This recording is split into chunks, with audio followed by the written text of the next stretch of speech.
Organizational Culture Assessment Inventory Presentation on Granite Services Wind Outbound Logistics Team.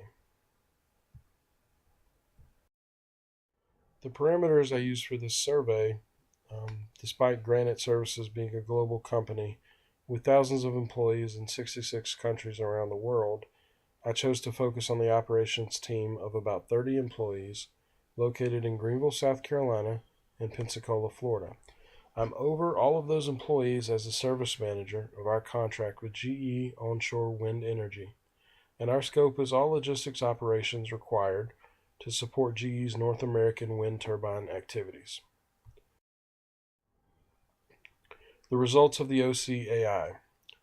Pictured here is the four-quadrant graphical representation of my survey results, as well as the table of now and preferred percentages for each of the four types of culture measured by the OCAI.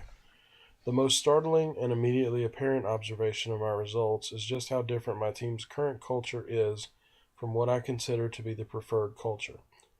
The most stark disparity is in the adhocracy culture segment, which is almost non-existent for my team today, but is an area that I would like to be a major part of our makeup.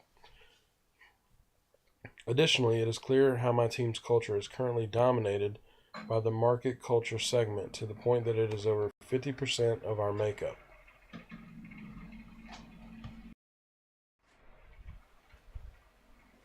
In comparing my team's survey results with the results of other OCAI participants in the transportation and storage sector, I can see that in general the industry has the same kind of skew in its market to adhocracy culture ratio.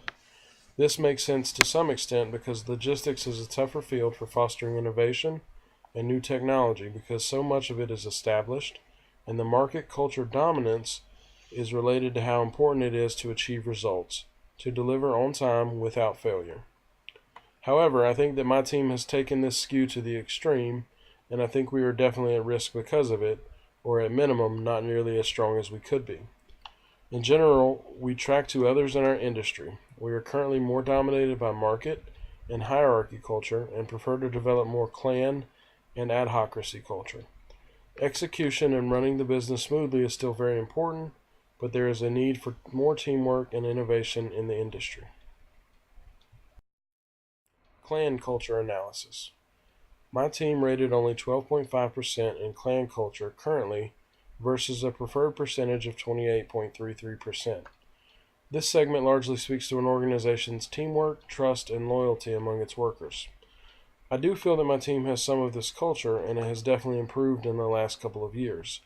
When I first joined the team 5 years ago, there was very little clan culture, and any new employees or outsiders were greeted with a tense welcome from the existing team, along with very close to the vest training and a general distrust. Having gone through that myself, I worked on addressing this aspect of the culture when I became the leader, and new employees no longer feel unwelcome, and even our grumpiest veteran has made a monumental attitude turnaround to help drive us to improve in this section. That being said, I know that we still have some silos on the team. We perform many specialized functions, and it is easy for folks to be comfortable with that separation. But we need to take the walls down more so that everyone can work together more effectively and be a better team. My recommendation to begin moving toward the preferred area of culture is to implement cross-functional training and exposure so that the silos are eliminated, as well as developing some team-building activities to get everyone, regardless of specialty, actively thinking like and working together as one team. Adhocracy culture analysis. My team rated only 2.5% in adhocracy culture currently versus the preferred percentage of 25%. This segment largely speaks to an organization's focus on innovation, technology, process improvement, and fresh ideas. I'm reminded of the BMW example from our lesson this week and imagine that their score in this segment of culture is surely very high. I know that my team is somewhat stifled in this area by the nature of our business. It is very high visibility to our customer, and execution is a must. There are strict metrics, constant reviews, and an expectation that we do not fail.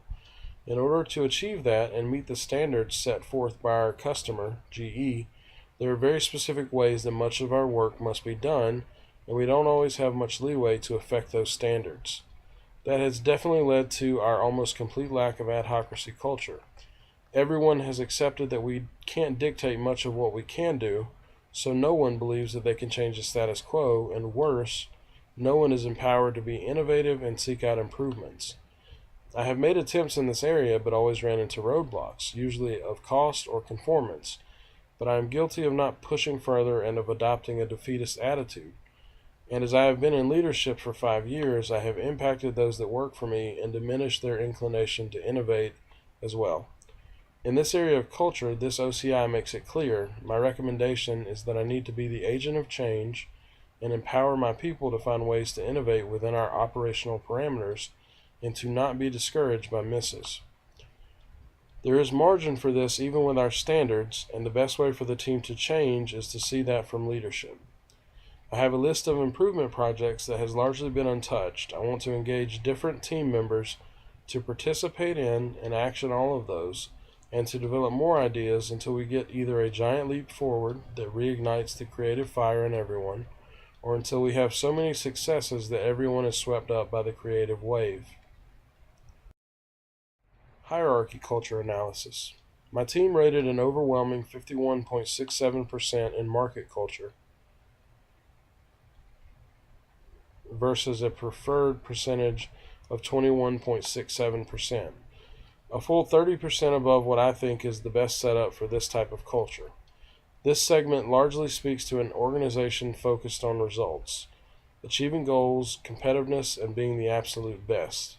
Similar to my team's lack of adhocracy culture, we are so focused in market culture due in large part to the nature of our business and our focus on fulfilling for GE. We've definitely let their demands influence our culture to be skewed so heavily toward this segment. But I know that it comes with a price. The weight of the stress that comes with so much focus is a burden to the entire team, and it has definitely robbed from all other segments of culture. Employees are often tense, and that has led to some burning out and moving on to something different. And it has also led to interpersonal conflict as everyone is pushing so hard to execute. This area of culture will remain important by default, but my recommendation is that less energy be devoted to it, since it will happen naturally as a byproduct of our business setup and of people that already know the importance. The message that the team receives can't continue to be that only fulfillment is the thing, and that has so often been the case. Focusing effort and resources on the other culture categories will dial the market culture of my team back to a normal level. Hierarchy culture analysis. My team rated 33.33% in hierarchy culture currently versus a preferred percentage of 25%. This segment largely speaks to an organization's focus on efficiency, stability, and keeping things running smoothly. Hierarchy culture goes hand in hand with market culture.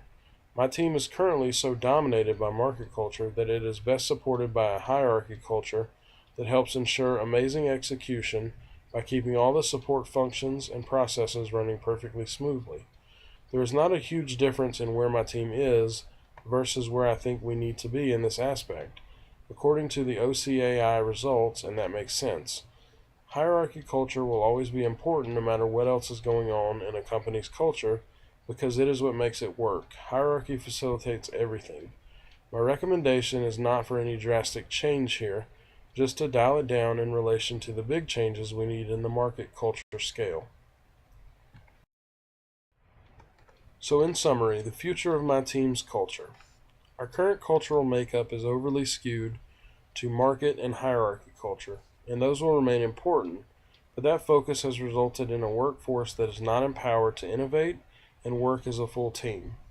By taking action to build up our adhocracy and clan culture, we will reshape our overall culture so that those areas aren't ignored, but nurtured in order to make us a robust, thoughtful unit that is poised to take the future on, and not just let it happen while we tunnel vision on the goal.